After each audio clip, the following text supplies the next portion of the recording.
Bismillahirrahmanirrahim. Allah Taala cheksiz maqtovlar bo'lsin. Janob Payg'ambar sallallohu alayhi vasallamga Allohning salomati va salovatlar bo'lsin. Assalomu alaykum hurmatli musulmon birdamlar. Bu qayradan biz Ilm Kene kanalı Abduqahhar domla meni jinler turali mayaga zulantamiz. Shu Abduqahhar domla hozirgi uchurda misali өлкөбүздө бардык эле дүйнө жүзү боюнча бардык өлкөлөрдө вирус жүрүп аткан учур. Bir жерде карантин болуп аткан учур. Ушул орус окумуштуулар айтат да, адамда качан иммунитети аз боло турган болсо, же төмөндөп түшүп кете турган болсо, ошол адамда бардык оорулар биригип калат.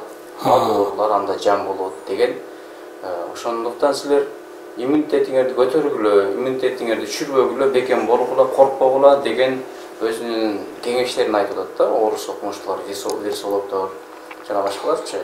Ушул шариятыбызда кандай? Ушул иммунитетти көтөрө турган нерселер барбы? Бая чөмүк тимиңге окшогончу. Сиден кара, сиден дейт го, ошонго окшогон жида бир пайгамбарыбыздын көрсөтмөлөрүндө айтылган нерселер бар, ошол иммунитетти көтөрө турган. Bismillahirrahmanirrahim.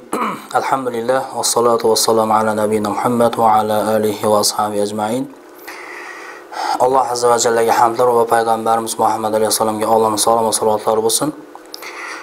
Eng avvalo Peygamberimize hadisini boshlaydigan bo'lsak, Peygamberimiz Muhammed aleyhisselam odam bolasiga sabrdan da ko'ra kattaroq ne'mat berilmagan degan. Eng katta ne'mat mana sabr.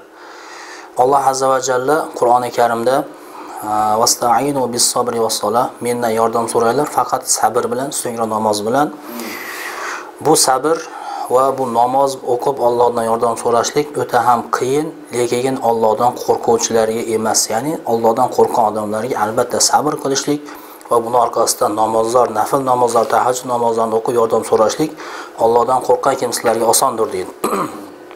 Shu sababdan eng avvalo o'zimga va boshqa mana shu virus sababli Allohning bergan sinovi, Allohning bu mana yuborgan bir askari, Allohning lashkarlari sababli karantinda o'tirar ekanmiz. Hammamizga Alloh azza va jalla chiroyli sabr bersin va mana shu bu kelgan virus albatta har bir narsani chechimi bor. Payg'ambarimiz hattoki har bir narsani, hatto odamni nazarida mana hojatxonaga kirib chiqishlik, qanday buni odoblarini, axloqlarini, o'zini tutishligini o'rgatgan payg'ambarimiz albatta bu holatda ham va bu holatdan keyin va bundan oldin ham musulmon odam qanday tayyorgarlik, qanday bir o'ziga zo'r berib shu narsani chiroyli chechim bilan chiqishlikni payg'ambarimiz ta'limotini bergan.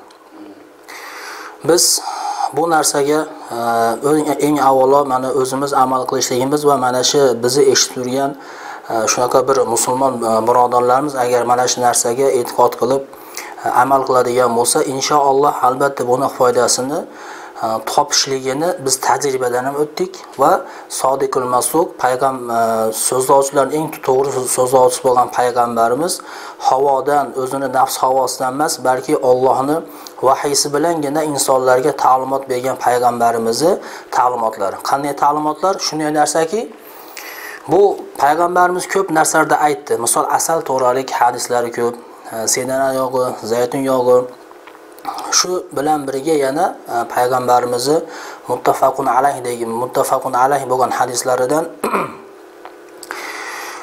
sizlar deydi payg'ambarimiz aytayapti, udul hindi, ya'ni qisni o'zingizlarga lozim tutinglar, albatta unda hamma narsaga shifo bor degan hadis kelgan. Boshqa bir hadisda esa sizlar davolanadigan narsalarning eng yaxshisi qust va hijoma degan. Qist, udul hindi arabchasi qist deyiladi va hijoma.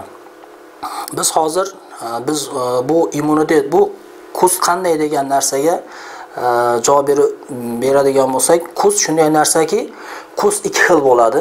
Inshaalloh bu narsani ko'rsatamiz. Qust ikki xil bo'ladi, oqrog'i va jigarrang, buday rangi bo'ladi. Oqrog'i qistul bahri deyiladi, bu shirinroq. Endi qistul hindi deganda jigarrang, buday rang, bu achchiqroq bo'ladi va achchiqrog'i foydaliroq. Shirinroq, oqroq qustga qaraganda jigarrang, buday rang bo'lgan, achchiqroq bo'lgan qust bu foydaliroq bo'lib hisoblanadi. Bu qustni biz ko'rsatadigan bo'lsak, mana shu qo'limizdagi qust deyiladi, ya'ni qistul hindi, udul hindi qist deb ataladi. Mana shu biz aytgan foydalirog'i va buday rang bo'lgan mana shu.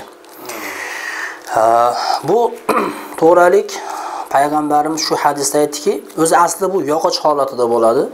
Yog'och holatida bu maydalangani, yog'och holatida ishlatilmaydi. Bu narsani maydalab 7 xil yo'l bilan ishlatiladi. 7 xil yo'l bilan bu narsa ishlatiladi. Bu biz ushlab turgan narsani haqida aytgan payg'ambarimiz hadislari sizlar ishlatib shifo topadigan, foydalanadigan, sizlarga eng yaxshi shifo mana shu qist dedi va hijoma. Endi buni o'ziga yarasha ishlatish yo'llari bor. Hamma bemor bir xil yo'l bilan emas, balki har xil yo'l bilan davolanadi. Buni xususiyatlari ko'p, lekin shulardan biz ba'zilarini aytamiz. Hozirgi mahalda odamni immunitetini ko'taradigan narsa bu. Va yo'q immunitetlarni, yetishmayotgan immunitetlarni Allohning izni bilan shu narsa paydo qilishga sababchi bo'ladigan narsa. Hattoki qondagi zaharli moddalarni ham Allohning izni bilan iste'mol qilishligi bilan jasaddan chiqaradigan narsa. Bu odamdagi har qanaqa kasallik bo'lmasin, har qanday kasallik bo'lmasin, Allohning izni bilan shu narsani o'zini ishlatishlik tartibi bilan inshaalloh shifo topadi. Chunki payg'ambarimiz sizlar davolanadigan, sizlar davolanib shifo topadigan narsalarning eng yaxshisi mana shu qist va buni o'zingizlarga lozim tutinglar dedi. O'zingizlarga lozim tutinglar va hijomani. Albatta hijomada va qistda juda ham katta payg'ambarimiz aytgan shifolar bor. Payg'ambarimiz oddiygina 2 og'iz so'zi bilan hamma kasallikni shunga jamlab qo'ydi. 2 og'iz. Javomiul kalam, ya'ni hamma hikmatlar, hamma foydali narsalar, hamma narsani o'z ichiga oladigan narsa 2 og'iz so'zida mana shu qustni ko'rsatdi va hijomani ko'rsatdi. Biz bu borada mana hozirgi mana shu mahalda buni albatta bizni boshimizga bu musibat kelishdan oldin shu narsani iste'mol qilib turadigan bo'lsak, inshaalloh buni juda ham foydalari ko'p. Va mana shu narsani yengishlikda bu emas, bundan ham boshqa narsalarni yengishlikda bu narsa juda ham odamga foydali bo'lib hisoblanadi. Ya'ni erkak bo'lsin, ayol bo'lsin, bu narsaning foydasi katta. Buni mana payg'ambarimiz aytgan hadislar bilan biz hozir bu qistni tanishtirdik. Endi buni o'ziga yarasha ishlatiladigan yo'llari. Biz bu kasallik deganda albatta bu kasallikka jin bilan og'rigan odam ham kasallik bo'lib hisoblanadi. Jin bilan og'rigan odam ham kasal bo'lib hisoblanadi. Sehrlangan odam, hasadlangan odam, ko'zlangan odam, jinlangan odam ham mana shu payg'ambarimiz aytgan bemorlar ichiga kiradi. Shuning uchun mana bu bemorning ichiga mana shu virus bilan yoki boshqa bir kasalliklar bilan kasallangan odamlar ham mana shu kasallik ichiga kirgani singari va mana manovi shunaqa ko'zga ko'rinmaydigan jin bilan jinlangan, sehrlangan, hasadlangan odamlarning kasalligi ham shu kasallik shu hadisga tushadi. Shu hadisga tushgandan keyin albatta biz bu mana shu qistdan bu bemorlarni davolashga juda ham keng foydalanamiz. Juda ham keng foydalanishlik bilan foydalanib, alhamdulillah biz bu narsa juda ham foyda kattaligini tajribadan ham kelib chiqqan va biz tajribaga suyanib emas, balki payg'ambarimizning so'ziga suyangan holatda inshaalloh biz bu narsani olib boramiz. Sodiqul masduq, to'g'ri so'zlovchilarning eng to'g'ri so'zlovchisi bo'lgan va havodan emas, balki Allohning vahiysi bilangina odamlarga ta'limot berguvchi payg'ambarimizning hadisiga suyangan holatda mana bu narsalarni ishlatish tartiblarini inshaalloh qisqacha bayon qilib o'tamiz. Biz bu narsani bu odamlarga yetkazishligimizning sababi, aytishligimizning sababi o'zi aslida ruqiyachi degan domla bo'lmaydi. Asli mo odam ruqiyachi ekan, mo odam da'vatchi ekan, mo odam hadischi ekan emas. Da'vatchilik, ya'ni da'vat bu arabcha so'z, yetkazish degani, chaqiruv degani. Bu narsada Alloh azza va jalla sizlar yaxshi ummat bo'ldinglar. Yaxshi ummat sizlar bir-biringlarni chaqirasizlar deganda, bir-biringlarni yaxshilikka chaqirib, yomonlikdan qaytarasizlar. Da'vatchilik har bir odamning bo'ynidagi vazifasi. Millati har bir odamning bo'ynidagi millati. Alloh azza va jalla so'raydi qiyomatda mana shu narsani. Bu millat shunday qanday? Hattoki uyda gunoh ish qilayotgan, namoz o'qimayotgan yoki boshqa bir yomon ishlar bilan yurayotgan farzandi, akasi, ejasi, opasi, qarindoshi, jingasi kim bo'lishidan qat'iy nazar u odam so'raladi. Nimaga shu narsani aytmaganligi uchun odam qiyomatda javob beradi. Demak, da'vatchilik bu hammamizni bo'ynimizdagi millatchilik. U bitta odamning ishi emas bu. Hamma odamning ishi. Shuni singari ruqiyachi, ya'ni ruqiya deyiladi, o'qishlikda ruqiyachi bo'lishlik uchun bitta domla xossatan ruqiyachi deyilmaydi. Har bir odam o'zi ruqiyachi bo'lishi kerak. O'zini o'zi. Eng avvalo o'zini.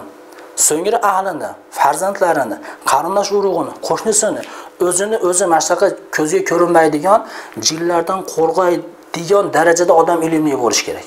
Shu sababdan biz bu aytayotgan narsamiz bu o'zimizni reklama qilishlik uchun emas yoki boshqa bir domlalarda bu narsa to'g'rili ma'lumot yo'qligini bildirish uchun emas, balki har bir odam mana shu narsada o'zi qo'llanadigan bo'lsa, inshaalloh mana shu odam ham ruqiyachi bo'lib hisoblanadi. Mana payg'ambarimiz aytgandek, agar sen bir narsani sizni ajablantiradigan bo'lsa, siz ana shu narsani Allohning ismi bilan maqtang dedi. Mashalloh yaxshi ekanding, tabarakalloh yaxshi ekanding, Alloh barakali qilsin deng, siz ana shu birodaringiz ruqiya qilgan bo'lasiz deyapti. Qarang, oddiy mana shu so'z bilan shu odam ruqiya qilgan bo'ladi. Endi mana bu ham mana har bir odam o'zini ahli oilasini uy bo'lsin qo'rg'ashligi bu bo'ynidagi millatligini bilishligi kerak va mana shu biz aytayotgan narsamiz inshaalloh shunga amal qilib, shu narsa bir odamga ma'lumot bo'lib qoladigan bo'lsa, shu narsaga amal qiladigan bo'lsa, u odam ham inshaalloh mana shunaqa ruqiyachi domlalar qatori bo'lib qoladi. Biz aytgan narsamiz mana telefon nomerlarimizni so'rab bizga mana sizga qayrilishyapti. Bu narsada bu bizga qayrilishlik uchun emas, balki shu narsani o'zi qo'llanadigan bo'lsa, inshaalloh shu narsa bu bizi so'zimiz emas, Allohning so'zi. Allohning so'zini har bir odam o'qishi bilishligi kerak. Har bir odam uyida Qur'on bor, telefonida Qur'on bor, televizorda Qur'on bor. Mana masjidda Qur'onlar o'qiladi. Mana shu narsalarda odam faqat o'zi to'g'ri ishlata bilishligi kerak bo'ladi. Shu yerda damlar bir narsani aytib o'taymi, ko'rishlarga da'vatchi. Hurmatli musulmon birodarlar, negiz biz dag'i video tartib o'tganda, boshqa qilib o'tganda niyetimiz ellarga ma'lumot yetkazishlik uchun mana bo'lganda, nomer taratib, men timsolam, men ruqiyachiman, men qasidachiman degan televizordan chiqib o'tgan moldo o'xshab ne qilgan, reklama qilgan atayın neme qilish uchun emas bo'lish bu negiz. Jon gana Alloh odamlarga o'zini o'zi qanday dorilaydi, o'zini o'zi jinlardan qanday qo'rg'aydi. O'shani o'rgatish uchun gana, o'shani bildirish uchun gana, jana o'sha narsadan o'zingizga foyda olish uchun gana ma'lumotlarni chiqarib o'tganmiz.